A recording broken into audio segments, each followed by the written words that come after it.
Chimodho is the Shona word for cornbread, a batter-based bread usually made from a 1-to-1 mix of wheat and maize flour, but can also be made using other grain flours in place of or in combination with maize meal. Cornbread has its origins in Native American cuisines and has traveled the world all over, and has been adopted by many different cultures and cuisines. It can be enjoyed savory or sweet, baked, steamed, or even cooked in fire pits in the ground, and can be ready in less than 45 minutes, including prep time. Quick to cook, cheap ingredients, and ease of production make this a very accessible dish to prepare as a treat or part of a bigger meal. Let's get to it.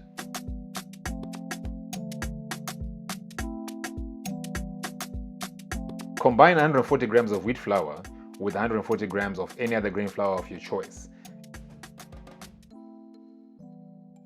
In this case, I'm mixing 70 grams of sorghum meal together with 70 grams of maize meal.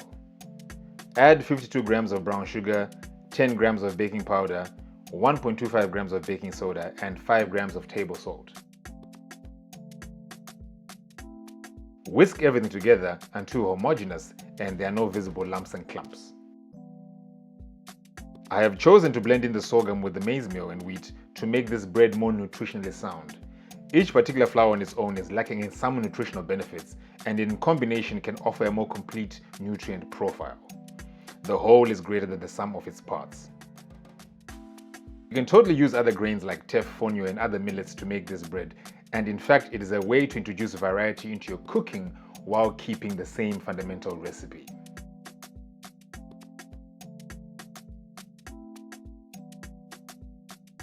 For the liquids, we are first going to melt 90 grams of butter and set it aside to cool.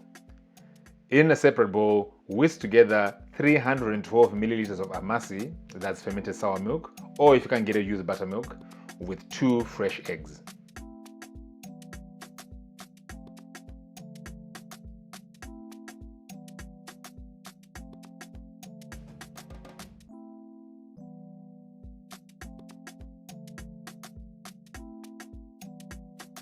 Slowly drizzle in your melted butter while whisking until the liquid blend is feeling a little bit more emulsified. Next, we whisk the liquid mix into the dry flour mix. Work this until completely mixed, but do not overwork the batter.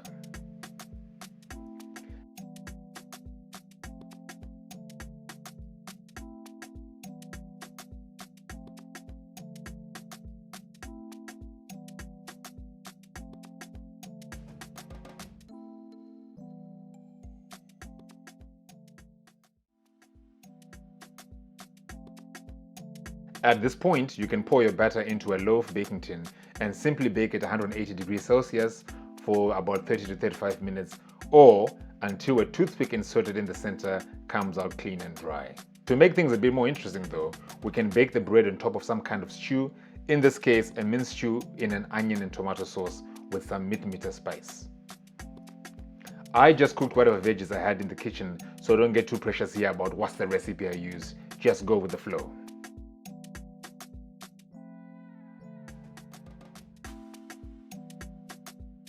Prep your veggies and set them aside. I prepped the brinjal in some salt, dried some of the moisture, but you don't have to do this at all if you don't want to.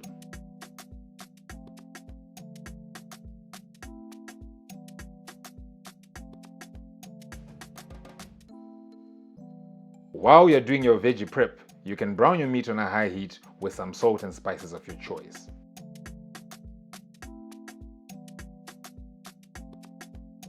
Once you have some sufficient color on your meat, you can caramelize your onions in that same meat mix on a lower heat before adding the rest of the veggies. Finally, I'm adding some tomato paste and a whole can of diced tomatoes, bringing everything to a boil.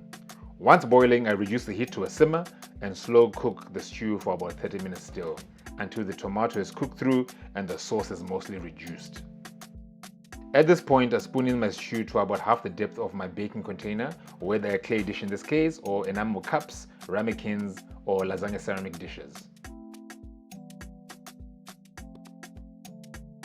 Top up to just below the maximum capacity of the baking container with the batter and bake as per usual, 180 for 30 to 35 minutes, or until cooked through. Please note that different containers and different container materials conduct heat at different rates, and so baking times are definitely a guide here and not a hard rule. This recipe that keeps on giving also works perfectly well if you decide to steam your bread on the stove instead. Spoon your stew and batter as we did for the bake and place your steaming containers into a pot big enough to hold them while allowing for the dough to rise without touching the lid. Add enough water to the pot to cover about 3/4 of the height of the inner containers and bring to boil. Add in your batter containers and cover with a lid that is wrapped in a kitchen towel. The towel prevents steam from escaping but also condensing and dripping back onto the top of your bread. This will keep your bread dry and firm as it steams. Check in on it from about 25 minutes onwards, depending on how much better you're cooking. These 3 different cooking choices will lead to different outcomes. Obviously, the loaf on its own can be enjoyed in so many different ways, while including the stew limits you to savory choices. You can make some kind of fruit stew here as well actually, and make this whole thing a dessert instead of a savory stew. And this will pair quite nicely with a mildly flavored ice cream. Steaming results in a softer, more delicate cook, but obviously we miss out on the flavor development that's possible through browning and caramelization, through roasting and baking in the oven. Chimodho has a very special place in my food memories. Memories of digging fire pits in the ground and baking in the earth with my grandmother, who usually never baked with a scale or measuring cups. Consequently, sometimes the chimodho felt more like cake or more like bread, less sweet or way too dry. It was always a little smoky though, and that is something you miss out on if you cook with a modern stove or oven. Pam soroi.